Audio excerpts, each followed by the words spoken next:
Yan, ito na. Oh, dami oh. Ang dami naming harvest. Sana ganito lahat kalaki oh. Ayan oh, jury. Yung tiyan ko ba? Tiyan ko. Kuwang-kuha yung tiyan mo. Dalawa talaga yun.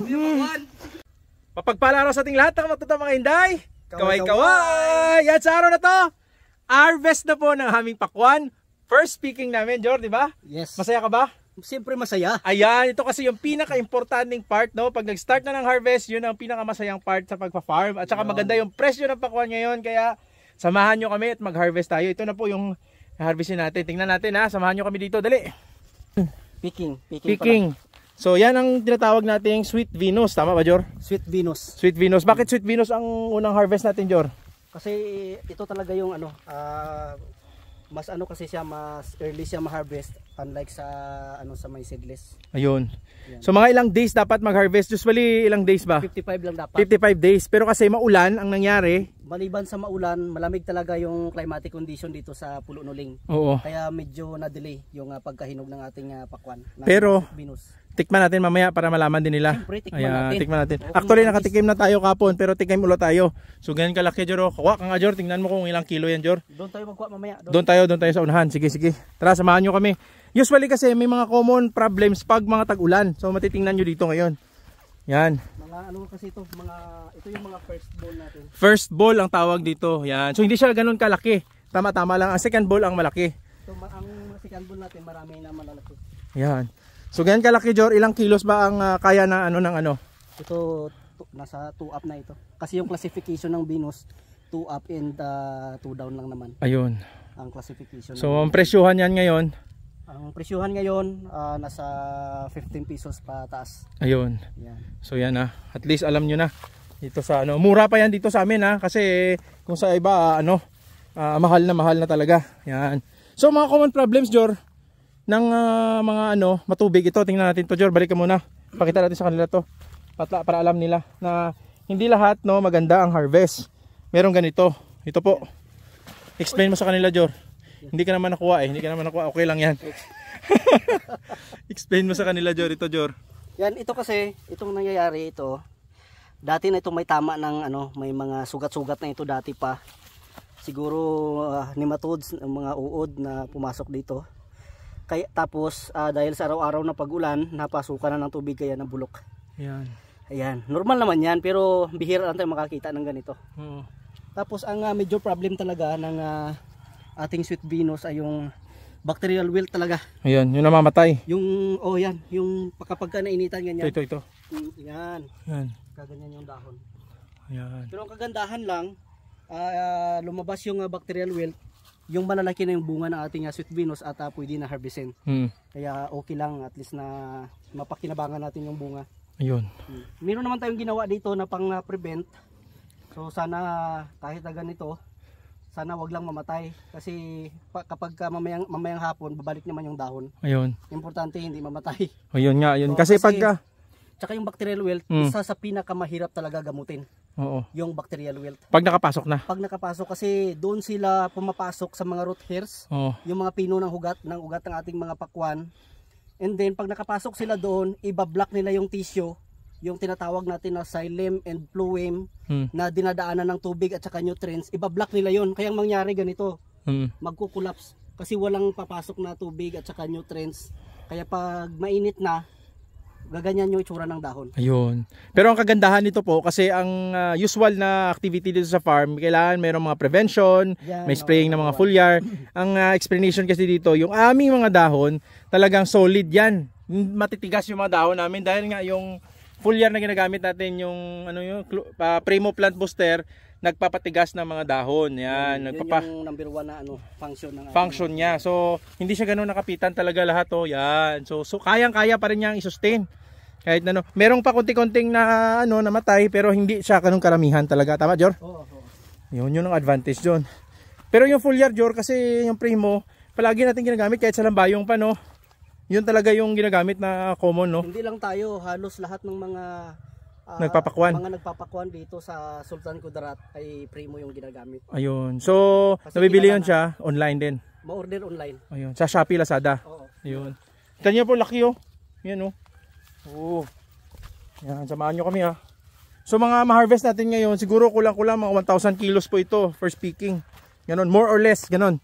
Ang ano lang natin dito yung ang estimate natin is 300 kilos lang naman sana pataas. Oh, 300 pero parang naparami ata yung harvest ha. Kasi yung ano natin, 3 plat lang naman yung binos natin. Tsaka meron tayong dalawa doon na pwede na ma-harvest. Nauna so, na yun. lang naman, so kunti lang yung sweet binos natin. Yan. Pero tingnan nyo malalaki dyan oh. May malalaki, may maliliit kasi nga first ball eh. Yan oh. Yan oh. Yan. Oh, malaki din oh. May maliit. Ito malaki oh. Balik mo Jor. Yan oh. Nasa 6 kilos pataas. Ayan, 6 kilos pataas na daw yan. So magandang presyuhan. Din oh. Thank you. Yan. So iba na pollinate ng sweet baby. Yan, kaganda uy. Doon mamaya tingnan natin. So ganyan ang tubig namin dito, challenging talaga yung tubig oh. Yan.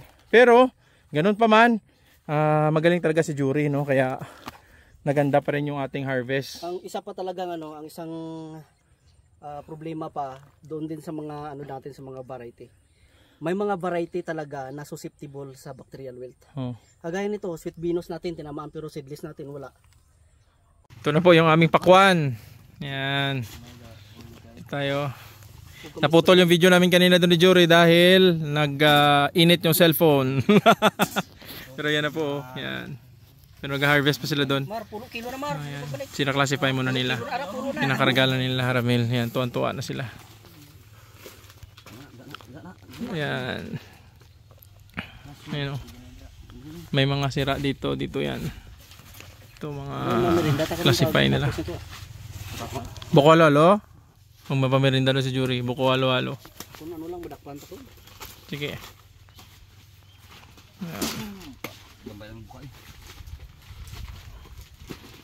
Hintayin natin yung iba. May gina-explain mo nga pangpadasok. May part sa ubos yung basakan. Ito na. Meron pa doon ba, Franz? Oh, marami pa pala doon. Sos Maria Jose. Marami pa talaga oh. Ako man itong nakita ko dito kay Inay. Lang ko dito itong yagi. May bumili na sa amin. Pastor. Ayan.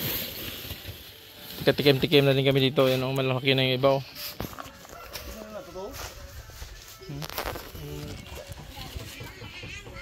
Yan oh.